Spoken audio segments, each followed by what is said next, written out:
Hello guys, তো তোমরা সবাই কেমন আছেন? তো আমরা আশা করি তোমার আশীর্বাদে ভালো আছি। Sorry sorry sorry. তো আমরা আছি একটা এমন জায়গা বেড়ের, তো যেটা জায়গা মানে চা পাতি বাগান, একদম সুন্দর জায়গা, একদম দেখার মতো। তো আমরা সবাই অল্প ফ্যামিলি আসলে ফ্যামিলি শুধু আছে, বৌদি আছে, দাদা আছে, আরো কাকা শুধু আছে। বেড়ে যাচ্ছি পুরে এনজয় করছি, চা পাতা বাগানও দেখি পেয়েছেন। চা বাগান 5 টাকা আরো মানুষ আছে দেখি পাচ্ছেন এই যে। আর প্রচুর চা বাগান, এই আরো সামনে আরো লোক আছে। মানে বেড়ে লেগছি পুরো এনজয় করছি, চা পাতি বাগান, প্রচুর চা পাতি বাগান, প্রচুর মানে প্রচুর। আর চাপাতি বাগান যদি আসেন আর ओह यार यार ये कितनी औसम है यार। একদম পুরো এনজয় করবেন, আর ফটো ভালো করবেন, আর পুরো আপলোড করবেন। क्या बात है सर, क्या बात है सर।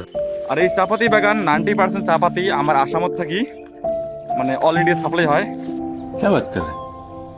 এটি হচ্ছে আমার আসামের মানে নাম্বার 1 বিখ্যাত খেতি, ये सब क्या देखना पड़ रहा है।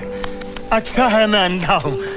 যেটা নাকি আমার নাম্বার 1 আসামতে হয়। হ্যাঁ, আলাদা স্টেটে তো হয়, কিন্তু অত বেশি না হয়। মানে আমার আসামত থেকে 90% চাপাতি অল ইন্ডিয়া যায়। তো এই জন্য চাপাতি বাগান গল্প আছি বেড়ের ফটোটি আর বেড়ার চেলবো এটি। আর এখানে হবে হচ্ছে বহরাদা ডিস্ট্রিক্ট বাঁশবাড়ি, এটি বেড়ার চেলবো শাখায় আছে আমার শাখায় বাড়ি আছি। প্রচুর এনজয় করছি গাইস। আর ভিডিওটা দেখে থাকলে লাইক করেন, শেয়ার করেন আর কমেন্ট করবেন।